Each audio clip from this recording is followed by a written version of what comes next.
बेंगलुरु से करते हैं। बेंगलुरु से प्रधानमंत्री नरेंद्र मोदी ने बड़ी सौगात दी है। 3 नई वंदे भारत ट्रेन को हरी झंडी दिखाकर रवाना किया है, जिसमें कटरा से अमृतसर वंदे भारत भी शामिल है। बेंगलुरु में प्रधानमंत्री नरेंद्र मोदी ने पाकिस्तान पर करारा हमला बोला है। उन्होंने कहा कि ऑपरेशन सिंदूर एक सफल ऑपरेशन है। दुनिया ने भारत की ताकत को देखा है। पाकिस्तान को हमारी सेना ने कई किलोमीटर अंदर घुसकर मारा और कुछ ही घंटों में पाकिस्तान ने घुटने टेक दिए हैं। उन्होंने कहा कि ऑपरेशन सिंदूर में हमने आतंकियों का खात्मा किया है। भारतीय सेना ने आतंकियों के ठिकाने नेस्तनाबूद कर दिए हैं। ऑपरेशन सिंदूर में भारतीय सेनाओं की सफलता सीमा पार कई किलोमीटर भीतर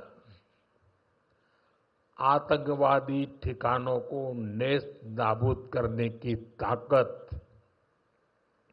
और आतंकवादियों के बचाव में उतरे पाकिस्तान को कुछ ही घंटों में घुटनों पर लाने की हमारी क्षमता पूरी दुनिया ने नए भारत के इस स्वरूप के दर्शन किए हैं।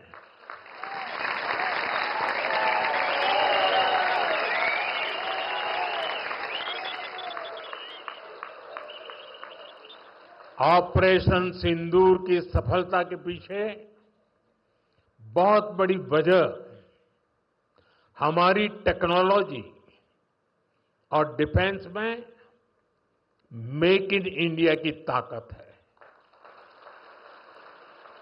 और इसमें बेंगलुरु और कर्नाटका के युवाओं का भी बहुत बड़ा योगदान है।